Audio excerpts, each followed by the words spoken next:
మనిషి జంతువు నుండి రాలేదు. మనిషి డిఎన్ఏ జంతువు డిఎన్ఏ ఒకేలా ఉండదు.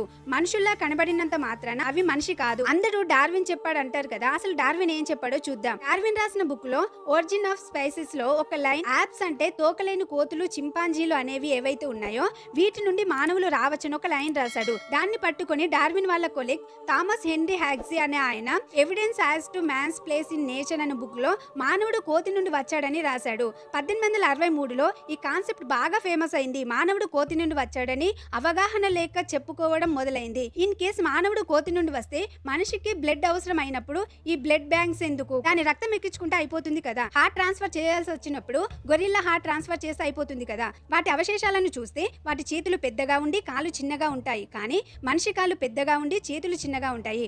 అలాగే ఈ మనిషిలో కనిపించే జంతువులు ఆఫ్రికా నుండి వచ్చి అన్ని ఏరియాకి స్ప్రెడ్ అయ్యారని అంటారు, కానీ మానవుడు మాట్లాడిన భాషలు మాత్రం సెంట్రల్ ఏషియా నుండి వచ్చాయి అంటారు.